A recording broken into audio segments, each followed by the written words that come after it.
ఎక్కడి నుంచి వచ్చారు, ఏ సమస్య మీద వచ్చారండి? మేము సిద్దిపేట డిస్టిక్ హుస్నాబాద్ మున్సిపాలిటీ నుండి వచ్చినామండి. మేము ప్రతి సర్వే మొన్న ప్రజాపాలనకు కూడా పొద్దున 7 గంటలకు పోయి సాయంత్రం 6 గంటల దాకా కూర్చొని మేము అప్లికేషన్లు తీసుకోవడం జరిగింది. సీఎం సార్ మొన్న ఏం చెప్పిండంటే గ్యాసుది వెరిఫికేషన్ చేయాలి అంటే ఆశా అంగన్వాడీ వాళ్ళు చేస్తారు అని చెప్పిండ్రు. వాళ్ళు అసలు ఫీల్డ్ మీదకి పోయింది లేదు. మేము పోయి నిన్న సాయంత్రం దాకా కూడా మేము ఫీల్డ్లో వెరిఫికేషన్ చేసి మళ్ళీ ఇవాళ ఇక్కడికి వచ్చి రేపు వెళ్ళి చేస్తామని కూడా మా సార్లకు చెప్పడం జరిగింది. మేమేమున్నా మున్సిపల్ మందమే అవుతుంది. మేము చేసేది మేము ప్రజలకును ప్రభుత్వానికి అనుసంధానంగా పనిచేస్తున్నాం, కానీ మమ్మల్ని గుర్తించడం లేదు. మాకు ఆర్పీగా గుర్తించి మాకు డ్రెస్ కోడ్ ప్లస్ కనీస వేతనం కంపల్సరీ ఇవ్వాలి. ప్రజల మొత్తం మేము చేసిన ఆశా అంగన్వాడీ సరే వాళ్ళు చేసే పనులు వాళ్ళు చేస్తుండ్రు, కానీ మేమైతే ప్రజలకును ప్రభుత్వానికి అనుసంధానంగా మాత్రం మేమే ఎక్కువ పనిచేస్తున్నాం. మాకు డ్రెస్ కోడ్ ఖచ్చితంగా ఇవ్వాలి. మాకు మిమ్మల్ని గుర్తించి ఇన్సూరెన్స్ కంపల్సరీ మేము ఎప్పుడూ తిరుగుతూనే ఉంటాం ఉండాలి. మాది హన్మకొండ జిల్లా, మాది హసన్పర్తి విలేజ్.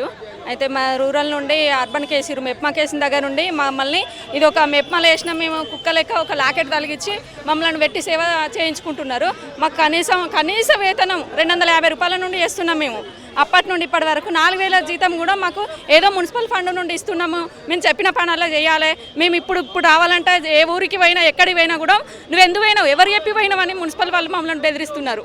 మేము ఇది ఒక కుక్క లాగేసిరు ఈ లాకెట్. ఇది మున్సిపల్ ఫండ్ నుండి ఒక లాకెట్ వేసి మమ్మల్ని తిప్పుతారు. కనీస వేతనం ఇప్పించాలి దయచేసి ముఖ్యమంత్రి గారు. నేను 25 సంవత్సరాల నుండి చేస్తున్నా. 25 సంవత్సరాల నుండి చేస్తున్నా. కనీసం ప్రభుత్వాలు ఎన్ని మారినా కూడా మా బతుకులు మారతలేవు. ఇది ఒకటి మమ్మల్ని గుర్తించాలి. దయచేసి మమ్మల్ని ఆర్పీలుగా వేతనం ఇప్పించాలని కోరుతున్నాము. అంటే మీరు టీడీపీ గవర్నమెంట్ కానీ లేదా కాంగ్రెస్ కానీ లేకపోతే టీఆర్ఎస్ గవర్నమెంట్లో కానీ ఇలా ఎప్పుడు అడగలేదు? వచ్చినా మమ్మల్ని పెట్టి చాకరీ చేయించుకుంటున్నారు. ఏ గవర్నమెంట్ 25 సంవత్సరాలు నేను ఇందులో చేయబట్టి 25 సంవత్సరాల నుండి కూడా మేము వేరే ఇంట్లో అంతర్గత పనులు ఏమన్నా మిషన్ కుట్టడం అలాంటి పనులు చేసుకున్నా కూడా మీరు మానేయాలి, మేము చెప్పిన పని చేయాలి. మీకు అట్లయితేనే జీతాలు ఇప్పిస్తామని మా పైన అధికారులకు 60,000, 90,000, 1,20,000 వరకు జీతాలు తీసుకుంటున్నారు. మమ్మల్ని కుక్కలాగా ఒక లాకెట్ ఇది ఒక్కటి ఇచ్చి కుక్కలాగా తిప్పుతున్నారు. వెట్టి చాకరీ చేయించుకుంటున్నారు. కనీసం 6,000 వేతనం ఇప్పిస్తామని చెప్పి 5 సంవత్సరాల నుండి మభ్యపెట్టిరు. 5 సంవత్సరాల నుండి మభ్యపెట్టి మమ్మల్ని మా గోస ఉసురు తాకుతుంది. ప్రభుత్వాలు ఎన్ని మారినా కూడా ఇప్పటి వరకు మా బతుకులు అయితే మారతలేవు. దయచేసి గుర్తించాలి సీఎం సారు. మీ అందరికీ మమ్మల్ని ఇప్పటికైనా గుర్తిస్తే మీకు అందరికీ ధన్యవాదాలు. ఇంతకుముందు మీరు అంటే గవర్నమెంట్లో కేసీఆర్ కానీ కేటీఆర్ కానీ హరీష్ రావు కానీ ఎవరిని అడగలేదా? మరి అడిగితే ఫస్ట్ గౌరవ వేతనం 4,000 చేశారు. తర్వాత మొన్న 6,000 చేశారు. ఇప్పుడు మాకు 8 నెలల నుంచి సాలరీలు వస్తలేవు. ఎందుకంటే మాకు శ్రీనిధి వడ్డీల నుండి వెళ్ళి ఇస్తాను మాకు సాలరీస్, అది తీసేయాలి. ఆ జీవో మాకు మార్చి మాకు కనీస వేతనం 18,000 ఇప్పించాలి. అది మరి లోపలికి అర్జీ ఇచ్చారా? ఇచ్చాం. సమాధానం అన్నీ చేస్తామని చెప్పిండు. నమ్మకం ఉన్నది కదా. నమ్మకం ఇక్కడ చాలా గవర్నమెంట్లు చూసారన్నారు కదా, ఈసారి నమ్మకం ఉందా లేదా? గవర్నమెంట్కు మేము ఇస్తున్నాము, ప్రతి గవర్నమెంట్కి ఇస్తున్నాము. ఇప్పుడు కూడా ఇచ్చి చూస్తున్నాము. ఎవరు ఎంతవరకు చేస్తున్నారు, మమ్మల్ని ఎప్పటి వరకు గుర్తిస్తారో కూడా మా మనసులలో నిలిచిపోతారు. ఇప్పటి వరకు అయినా కూడా మమ్మల్ని గుర్తించాలి దయచేసి అని చెప్తున్నాం. రేవంత్ రెడ్డి గారు సీఎం గారు కంపల్సరీగా మాకు న్యాయం చేస్తారని మాకు అపారమైన నమ్మకంతో మేము ఇక్కడికి వచ్చినాము. మేము ప్రతి జిల్లా నుండి కూడా ఈ రోజు ఆర్పీలు రావడం జరిగింది. ప్రతి మున్సిపాలిటీ నుంచి వచ్చినాం. ఈ రోజు ఒక మున్సిపాలిటీ అని కాదు, ఈ రాష్ట్రంలో ఎన్ని మున్సిపాలిటీలు ఉన్నాయో అన్ని మున్సిపాలిటీల నుంచి మేము అందరం ఆర్పీస్ ఇక్కడికి వచ్చినాం. మాకు ఖచ్చితంగా న్యాయం జరుగుతుంది అన్న ఉద్దేశం ప్రకారమే మేము వచ్చినాం ఇక్కడికి. మేము అక్కడి నుండి ఇంతవరకు వచ్చినందుకు వాళ్ళు మాకు సాయం చేస్తే మేము కూడా వాళ్ళు చెప్పిన పని ప్రతి ఒక్క పని కూడా మేము చేయడానికి ముందు ఉంటాం. మారతాయేమని చెప్పేసి మేము గెలిపించుకున్నాం. ఎందుకంటే ఎప్పటికీ వాళ్ళే ఉంటే కూడా మా బ్రతుకులు మారతలేవు. ఇప్పటికైనా వేరే వాళ్ళు వస్తే మా బ్రతుకులు మారతాయేమని చెప్పేసి మేము గెలిపించుకున్నాం. దయచేసి మమ్మల్ని గుర్తించాలి సార్. మేము ఏ పని చేయమని అంటలేము. మాకు ఏ వర్క్ ఇచ్చినా, ఏ పని చెప్పినా, ఎప్పుడు చేసినా, ఏ టైం ఎనీ టైం మేము పని చేయడానికి వర్క్ చేయడానికి సిద్ధంగా ఉన్నాం. కాకపోతే మాకు ఆర్పీ అనేటువంటి ఒక గుర్తింపు అనేది మాకు కావాలి. ప్రోగ్రామ్ కూడా మేమే చేసినాం సార్. అన్ని పొద్దున ఉదయాన్నే 7 గంటలకు పోయి సాయంత్రం మళ్ళీ 7 o'clock వాపస్ వచ్చినాం. మంచినీళ్ళు తిండి లేకుండా మేము పనిచేసినాం. ఎందుకంటే ఈ ప్రభుత్వం గుర్తిస్తుందేమో మమ్మల్ని అని చిన్న ఆశ, అంతే.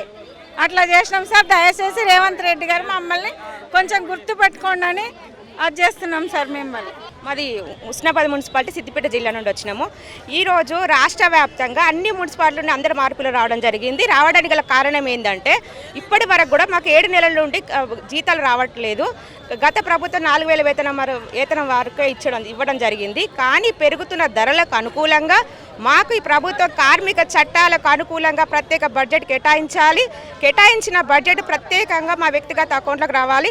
ప్రతి ఒక్క ఉద్యోగులు కూడా వ్యక్తిగత అకౌంట్లో జీతాలు రావడం జరిగింది. కానీ ఓన్లీ మా ఆర్పీలకు మాత్రమే సమైక్య అకౌంట్లోకి రావడం జరుగుతుంది. ఈరోజు మేము సమైక్య పనులు మాత్రమే కాదు, మధ్యలో దళారులు ఎవరైనా తీసుకుంటారన్నా మీకు వచ్చే జీతం? లేదు మేమే తీసుకుంటున్నాము. బట్ మేము ఈరోజు సంఘాల పనులు మాత్రమే కాదు, మున్సిపాలిటీ సంబంధించిన ప్రతి పని చేయడం జరుగుతుంది. మున్సిపాలిటీ పని ఒకటే కాదు, హెల్త్కి సంబంధించిన అన్ని పనులు కూడా చేయడం జరుగుతుంది. కోవిడ్ టైంలో కూడా మేము కూడా కరోనాకు భయపడకుండా ఆశాలకు ఏమాత్రం తగ్గకుండా డోర్ టు డోర్ సర్వేలు చేయడం కానీ వ్యాక్సినేషన్ ఇప్పించడం కానీ ముందంజలో ఉన్నాము. కానీ పేరు మాత్రము ఆశాల అంగన్వాళ్ళకి రావడం జరుగుతుంది. వాళ్ళకి పేరు రావడం మాకు ఏమాత్రం బాధ లేదు. కానీ మా పేర్లు ఎందుకు గుర్తించడం లేదు అన్నది మా బాధ. కావున గవర్నమెంట్ మా విషయంలో ఆ నిర్లక్ష్య ధోరణి వహించకుండా మాకు ప్రత్యేక గుర్తింపు అనేది ఉండాలి. కాబట్టి ప్రత్యేక బడ్జెట్ కేటాయించాలి. కార్మిక చట్టాలకు అనుకూలంగా కేటాయించిన బడ్జెట్ మా వ్యక్తిగత అకౌంట్లకు రావాలి. ఉద్యోగ భద్రత కల్పించాలి. అదేవిధంగా పెరిగిన ధరలకు అనుకూలంగా 18,000 జీతం ఇవ్వాలని గౌరవ ముఖ్యమంత్రి వాళ్ళని రిక్వెస్ట్ చేయడం జరుగుతుంది.